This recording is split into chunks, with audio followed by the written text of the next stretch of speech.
All right, welcome back, YouTube. So this week, a little bit lame hobby update. Unfortunately, I wasn't able to paint during the week as much as I have been in the last few weeks, but I did get some painting done. Obviously, you see some partially painted miniatures, but more importantly, the Vitrix order showed up yesterday or 2 days ago. Unfortunately, I had just started painting on these guys. They're about 20% done. I haven't even done any of the layering yet. They literally just have some base coats on them. And then I spent an hour assembling this SDKFZ 251/10 or 9 half track from Warlord. It's essentially just another Hano mag, but it has the 3.7 centimeter pack on it. So that's going to be my company commander's vehicle. Yeah, so I got that assembled and done up so that can go onto the priming booth. But more importantly, the Vitrix order did arrive. It took a month, almost damn near a month for it to arrive. Unfortunately, I was hoping it was only going to take 2 or 3 weeks. It did not. Once it shipped, it only took a week to get here, surprisingly enough. But yeah, it took a month from when I ordered, which is quite sad, because, I got to work on the Germans in the meantime. But yeah, I'm going to finish out. I'm probably going to be behind schedule now because I'm going to finish out these. How many do I got here? I got 14 Germans in front of you. So I'm going to finish these guys out because one thing I do not do is I do not halfway paint miniatures. I don't know. I think that is, I don't, to each their own, but I think people who do that are ridiculous because you're going to forget the peculiarities of that batch of miniature or that topic you are painting. If like I just put these guys away with just their green base coat and their skin coat on there and then picked them up 6 months from now, I guarantee you it'd be a shit show. But so I like to complete a batch of miniatures before moving on at the very least. So I'll finish these guys up, and then I'll move back into the Persians. I need to assemble a boatload of Persians. I first need to finish out the last unit of Sparbara. Then I got slingers, and then I got Takabar, and then I got cavalry. So we got a bunch of miniatures, and I'll show off everything we got here. But unfortunately, I'm visiting my parents in Colorado this weekend, so no painting or assembly work will be going on during that period. So it's going to be a bust weekend for me on the painting front. But hopefully when we get back, I'll be able to go full tilt ahead and just start painting again. So I'll pause the video, and when we get back, we will show the product we got. Alrighty, welcome back to the bookshelf this time with a M4 mag sitting right there. So the Vitrix order arrived, and it was a freaking boat ton of miniatures and miniature accessories. I'll show off the accessories first.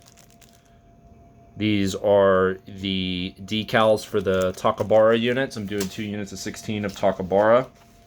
And then these are these are going to be the shield decals for one of the units of the Kardaka, which are imitation hoplites. I already have painted one unit. They just have bronze face shields. Those guys were from Foundry. This is the standard and banner set, so desperately needed this. Glad I got that. This is going to be the shield transfers for the 3rd unit of Kardaka. These are going to be my guards. So these are going to be the King's Guards here, the 10,000. I don't know if they were still classified as immortals by the time of Alexander. These are going to be the bow cases from my early immortals. And then I got the shield transfers for the early immortals. They're going to have the figure 8 Baotian type shield there for the immortals. So those are the shield transfers I got. Now on to miniatures. Okay, so on to miniatures here. As you can see here, I got 3 packages of these guys. So that's going to be 90 unarmored spearmen. Now with these spearmen, and I already opened a package here, not all of them are going to be Spearmen. I'm going to take 8 of them, and I'm going to make my last group for the Sparabara. But what's also nice about this set, and which is why I like this over the War Games Atlantic set, is you can there's no sword arms, but as you can see there, each sprue has an option for 2 slingers with sling bags. So out of each sprue, I can make 2 slingers. I need a group of 16 slingers. In addition, it has multiple. It doesn't have the figure 8 shield that I need for the immortals, but that's on the heavy infantry sprue. So this is the light spearman sprue, and it has it essentially has 4 options for spear, 4 options for javelin. It has a few options for axe, and then it has 2 options for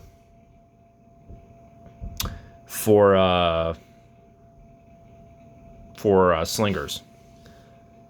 So yeah, so pretty good on that one. And there's some options, I don't know what the hell they are, to be honest. They could be slinger options. I'm not sure. There's some hands holding some weird object. I don't know what the hell it is. But yeah. So what's nice is, and like I said, it has 3 shield options. It does have bow cases on it. It has swords. It has axes. It has a decent number of heads. So all in all, a really great sprue. Quite happy with it. You get 4 Sparabaras, 4 Aspis, and then 4 Takabaras. So great sprue. This sprue in itself, is already better than the sprue from War Games Atlantic, in my opinion. Now, you don't have option for archers, but that's, I don't mind that. Having 2 sets is okay for that, because you end up getting more versatility doing it that way. Then we also got these guys. Persian Armored Cavalry. 12 of these guys. They're going to be javelin armed, I'm pretty sure. Yeah, actually I'm looking and they only come with options for javelin, which is fine because I already have my ultra heavy half-barded unit, which is spear armed. And then I got 1 set of that. So last but not least, oh boy, we got the armored spearmen. And like I was telling you guys, these are the guys that have the figure 8 shields. So now, unfortunately, I am only seeing 2 of those shields per sprue. And that makes me quite sad, because yeah, it makes me real sad, actually, because that is not 24 shields. And I need 24 of them. So I don't know what the hell I'm going to do. I was hoping there was going to be 4 of those shields on there, but there are not. Yeah. Ooh. Yeah, I don't know what we're going to do. Oh boy. Okay, so we're going to have to come up with something. I guess I should have figured that out before buying them. So, and that's a problem. This is something you never have to deal with on metal miniatures, because metal miniatures, you know what you're getting. They're not multi-pose. They're not. You don't have a bunch of options. Plastic kits are nice like that because you can kit batch stuff. You just have to be careful you don't get into that situation. So I have tons of Aspices, but I'm only going to have 8 of the crescent shields. That actually kind of blows. Shit, I would have gotten more armored infantry over unarmored infantry had I known. I thought they all were going to come with the crescent shields. Ooh, okay. I don't know if you can buy just those shields either. I don't think you can. we'll have to look into that. So that's this month's painting up or hobby update. Not really a painting update. We'll just say a hobby update. So hopefully today I'm going to spend a couple hours assembling miniatures. That's my ultimate goal. Assemble the miniatures. Now I have a bunch of the figure 8 shields from the Wargame Atlantic set. I doubt they're the same size, but I'm going to do a size comparison, and if they are, then I'll use those, but they got to be able to take Vitric transfers, which like I said, I doubt. So, yeah, a little bummed, but that's okay. We'll persevere. We'll come up with something. So, till next time, guys, keep on painting.